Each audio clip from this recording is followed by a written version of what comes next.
नमस्कार दोस्तों, आपका स्वागत है अपनी YouTube चैनल PFP में। आज हम वेदांता के बारे में चर्चा करने वाले हैं। कंपनी ने एक शानदार डिविडेंड अनाउंस किया है, इसकी जानकारी प्राप्त करेंगे और एज ए रिटेलर हमें क्या करना चाहिए इसके बारे में आज हम चर्चा करने वाले हैं। तो सबसे पहले डिविडेंड के बारे में चर्चा कर लेते हैं। 17.5 रुपीज पर शेयर का डिविडेंड अनाउंस किया है, जो कि क्लियरली बहुत ही अच्छा डिविडेंड है। 300 सवा 300 का ये शेयर है और यहां पर 17% का डिविडेंड मिलता है। मतलब बहुत ही अच्छा डिविडेंड यील्ड स्टॉक ये प्रोवाइड कर रहा है और यहां पर 6,500 करोड़ से भी ज्यादा का डिविडेंड डिस्ट्रीब्यूट होने वाला है। इसकी डेट क्या है? तो रिकॉर्ड डेट है 30 नवंबर 2022। मतलब 30 नवंबर को अगर आपके शेयर्स डीमैट अकाउंट में रहेंगे तो आपको ये डिविडेंड मिलने वाला है।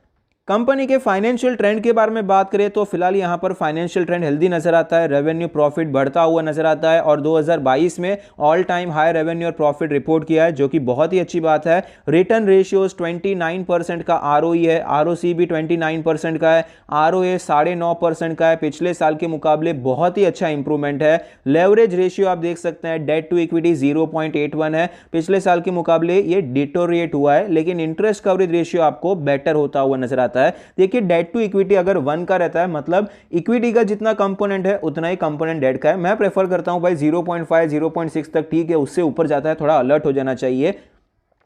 तो वेदांता में आपको 0.8 का डेट टू इक्विटी रेशियो नजर आता है, जो कि क्लियरली हायर साइड को यहां पर डिनोट कर रहा है। लेकिन ये जो सारी कंपनीज रहती हैं जहां पर कैपिटल बहुत ही ज्यादा लगता है, ऐसी कंपनीज में कर्जा बहुत रहता है। ये 0.81 तो सेक्टर के हिसाब से देखने जाएंगे तो लोअर साइड पे एक्चुअली यहां पर आपको डेट टू इक्विटी 1 के भी ऊपर नजर आता है। मतलब डेट का कंपोनेंट ही ज्यादा रहता है ऐसी कंपनीज में। इस हिसाब से अगर आप सेक्टर को ध्यान में रख के एनालाइज करते हैं तो इस हिसाब से फिर भी आपको ठीक ठाक डेट टू इक्विटी रेशियो नजर आता है। शेयर होल्डिंग पैटर्न के बारे में बात करें, टोटल प्रमोटर होल्डिंग 69.69% है और सारी की सारी प्लेज है। Mutual fund 1%, other DII 9.5%, FII 8%, retail and other category में 12% की हिस्सेदारी है। शेयर होल्डिंग पैटर्न मेरे हिसाब से अच्छा नहीं है, बहुत ही ज्यादा हाई प्रमोटर प्लेज होल्डिंग आपको नजर आती है।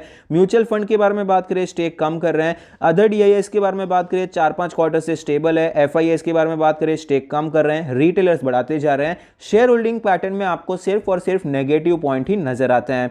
वैल्यूएशन के बारे में बात करें, 7 का P रेशियो है, जो कि हिस्टोरिकली एवरेज साइड पे है। सेक्टर का 8 है तो सेक्टर के साथ ही चल रहा है। 1.39 का प्राइस टू बुक रेशियो है, ये भी हिस्टोरिकली एवरेज साइड पे। वैल्यूएशन बहुत महंगा नहीं है, देखिए वैल्यूएशन आपको ठीक ठाक ही नजर आता है।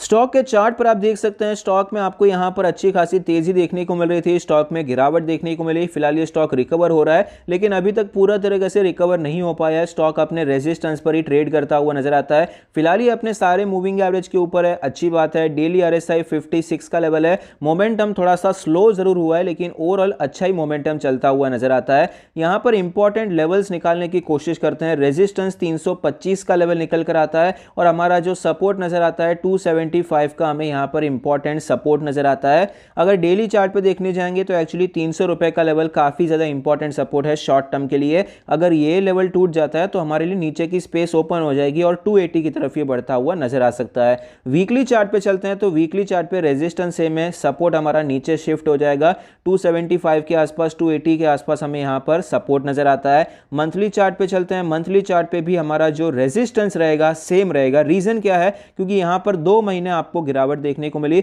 उसमें से जो 1 महीना है अगर इसके ऊपर स्टॉक निकल जाता है मतलब गिरावट हाफ एब्जॉर्ब हो चुकी है और स्टॉक यहां पर ऊपर की तरफ सस्टेन कर सकता है।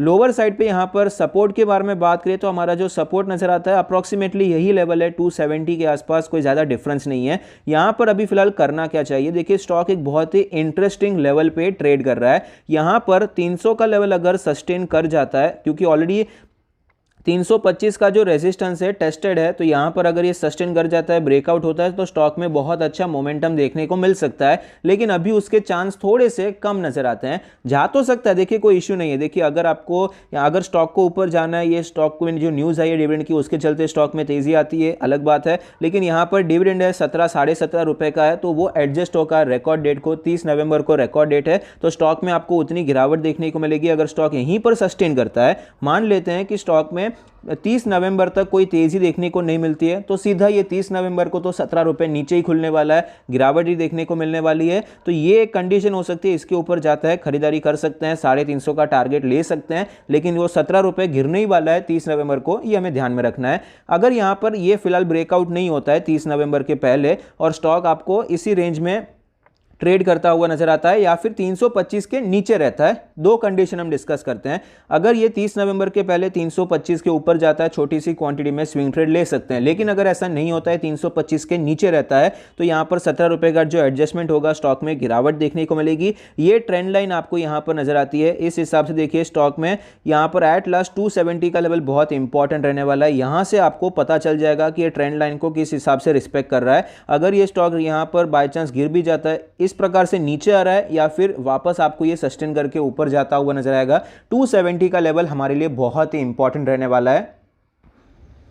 जैसे ये स्टॉक 300 रुपये का लेवल तोड़ देगा तो यहाँ पर 300 रुपये के ऊपर इसको सस्टेन करना थोड़ा सा मुश्किल हो जाएगा। तो हमारा पोजिशनल ट्रेड का जो प्लान रहेगा, स्विंग ट्रेड का जो प्लान रहेगा, हम सब कुछ 325 के ऊपर ही करने वाले हैं। अगर वो 30 नवंबर के पहले जाता है ठीक है, छोटी क्वांटिटी लेंगे। अगर ये 30 नवंबर के बाद जाता है, डिविडेंड एडजस्ट करने के बाद ऊपर जाता है तो अच्छी बात है, वहाँ पर हम थोड़ा सा ज़्यादा क्वांटिटी में काम कर सकते हैं। तो फिलहाल यहाँ पर हमारी स्ट्रैटेजी ये रहेगी, ये स्टॉक जैसे ही आपको ये लेवल के ऊपर जाता हुआ नजर आएगा, हम खरीदारी प्रेफर कर सकते हैं। स्विंग ट्रेड के लिए 2-3% का स्टॉप लॉस लेंगे, 350 का हमारा टारगेट रहेगा। और अगर हम यहां पर पोजिशनल ट्रेड करना चाहते हैं तो हमारा ऑल टाइम हाई का टारगेट रहेगा। ऑल टाइम हाई तो मैं नहीं कहूंगा, लेकिन ये जो 400-450 का लेवल है, ये लेवल हमारा टारगेट रहेगा। ऑल टाइम हाई 500 के आसपास हमें नजर आता है। फिलहाल हमें ये भी एक स्ट्रॉन्ग रेजिस्टेंस है, तो इससे ज्यादा ऊपर का टारगेट अभी से हम प्लान नहीं कर सकते हैं। यहां पर सस्टेन करता है तो कर सकते हैं, ये अलग बात है। अभी के लिए 400 रुपए का टारगेट लेने के बारे में हम सोच सकते हैं पोजिशनल ट्रेड के लिए। क्या लॉन्ग टर्म के लिए स्टॉक में खरीदारी करनी चाहिए? मैं तो इतना प्रेफर नहीं करता हूं। जो भी मेटल सेक्टर वाले स्टॉक्स रहते हैं, पोजिशनल ट्रेड प्रेफर करता हूं,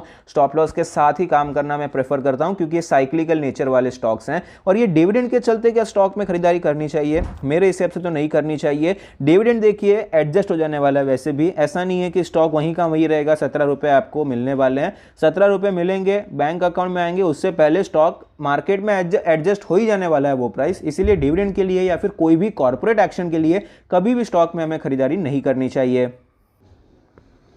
अगर आपके पास ऑलरेडी शेयर्स पड़े हुए हैं वेदांता के, अच्छी बात है, आपको 17 रुपए का डिविडेंड मिलेगा, स्टॉक को होल्ड कीजिए। लेकिन बाय चांस यहां पर ये 270 का लेवल तोड़ देता है तो यहां पर आपको एग्जिट करने के बारे में सोचना चाहिए। ये जोन अगर टूटता हुआ नजर आता है तो स्टॉक आपको वापस वीक होता हुआ नजर आ सकता है। और ओवरऑल देखिए मंथली चार्ट पे ये जो गिरावट हुई है, कोई छोटी मोटी गिरावट नहीं है। 1 साल की तेजी को 2 महीने की गिरावट में कवर कर लिया। तो अगर ये गिरावट पे यहां से रिट्रेस होता है तो वापस स्टॉक ऐसे नीचे आ सकता है।